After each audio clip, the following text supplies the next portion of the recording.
Hi friends, ಎಲ್ಲರಿಗೂ Shobha Bhat cooking ಚಾನಲ್ಗೆ ಸ್ವಾಗತ. ಯಾರೆಲ್ಲ ವಿಡಿಯೋನ ಸಬ್ಸ್ಕ್ರೈಬ್ ಮಾಡದೆ ವಿಡಿಯೋ ನೋಡ್ತಾ ಇದ್ದೀರೋ ದಯವಿಟ್ಟು ಸಬ್ಸ್ಕ್ರೈಬ್ ಮಾಡಿಕೊಂಡು ಸಪೋರ್ಟ್ ಮಾಡಿ.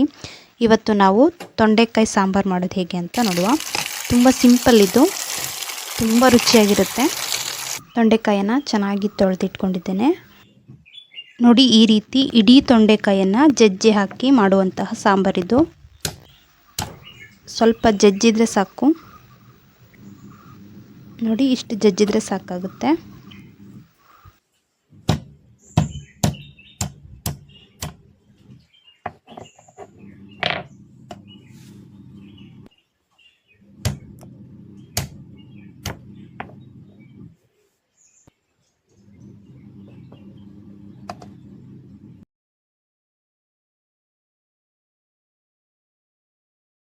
ತೊಂಡೆಕಾಯನ್ನು ಸ್ವಲ್ಪ ಜಜ್ಜಿ ಹಾಕಿ, ತುಂಬ ಜಜ್ಜಿದ್ರೆ ಸಾಂಬಾರಲ್ಲಿ ಕರಗಿ ಹೋಗುತ್ತೆ, ತಿನ್ನಲಿಕ್ಕೂ ಕೂಡ ಸಿಗೋದಿಲ್ಲ.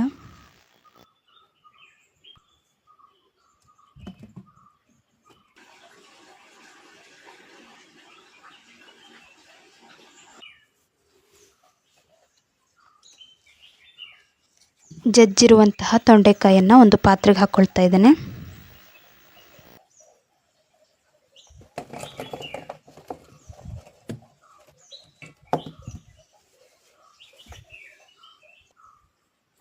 ತೊಂಡೆಕಾಯಿ ಮುಳುಗುವಷ್ಟು ನೀರು ಹಾಕಿ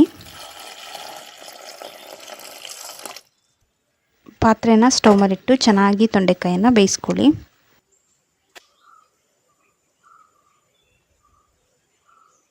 ಒಂದು ಕುದಿ ಬಂದಮೇಲೆ ರುಚಿಗೆ ತಕ್ಕಷ್ಟು ಉಪ್ಪು ಹಾಕ್ಕೊಳ್ತಾ ಇದ್ದೇನೆ.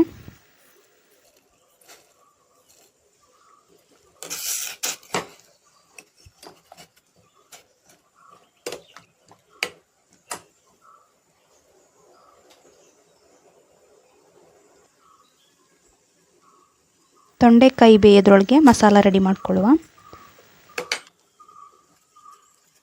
ಮಿಕ್ಸಿ ಜಾರಿಗೆ ಅರ್ಧ ಭಾಗದಷ್ಟು ತೆಂಗಿನಕಾಯಿ ತುರಿ,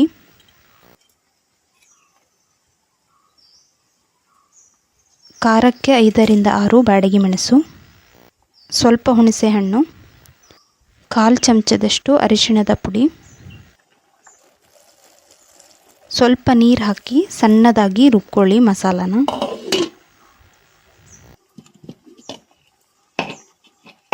ನೋಡಿ, ಈ ರೀತಿ ರುಬ್ಬಿದರೆ ಸಾಕು.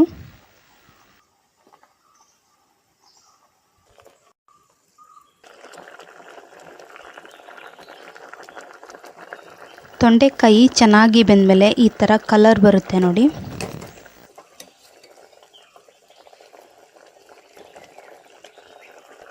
ತೊಂಡೆಕಾಯಿ ಚೆನ್ನಾಗಿ ಬೆಂದಿದೆ. ಇದಕ್ಕೀಗ ರುಬ್ಬಿದ ಮಸಾಲಾನ ಸೇರಿಸ್ಕೊಳ್ತಾ ಇದ್ದೇನೆ. ಜಾರಿಗೆ ಸ್ವಲ್ಪ ನೀರು ಹಾಕಿ ಚೆನ್ನಾಗಿ ತೊಳೆದು ಆ ನೀರನ್ನು ಕೂಡ ಸೇರಿಸ್ಕೊಳ್ತಾ ಇದ್ದೇನೆ.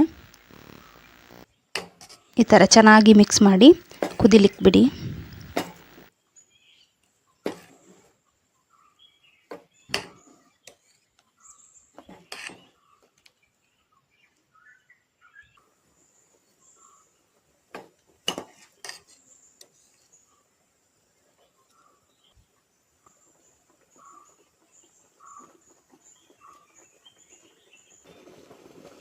ಈ ಸಾಂಬಾರು ರೊಟ್ಟಿ, ಚಪಾತಿ, ಅನ್ನದ ಜೊತೆ ಊಟ ಮಾಡಲಿಕ್ಕೂ ತುಂಬ ಚೆನ್ನಾಗಿರುತ್ತೆ.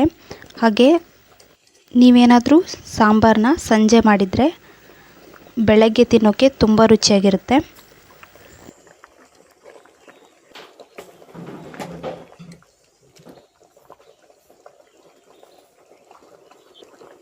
ಸಾಂಬಾರೀಗ ಚೆನ್ನಾಗಿ ಕುದ್ದಿದೆ, ಇದನ್ನು ಇಳಿಸಿದ್ರೆ ಆಯಿತು.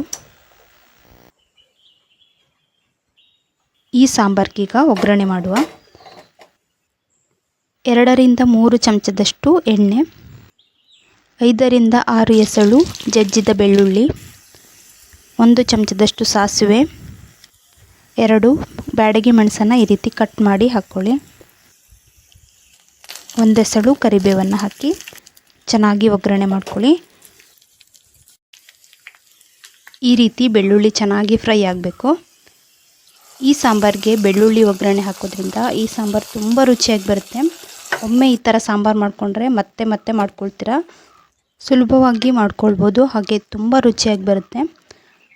ಸ್ವಲ್ಪ ಸಮಯ ಆದಮೇಲೆ ಈ ಸಾಂಬಾರು ಗಟ್ಟಿಯಾಗುತ್ತೆ. ಈ ಸಾಂಬಾರಲ್ಲಿ ಯಾವುದೇ ಪರಿಮಳ ಇರೋದಿಲ್ಲ, ಹಾಗಾಗಿ ಬೆಳ್ಳುಳ್ಳಿ ಒಗ್ಗರಣೆ ಹಾಕೋದ್ರಿಂದ ಒಳ್ಳೆ ಪರಿಮಳ ಬರುತ್ತೆ, ಹಾಗೆ ತುಂಬ ರುಚಿಯಾಗಿರುತ್ತೆ.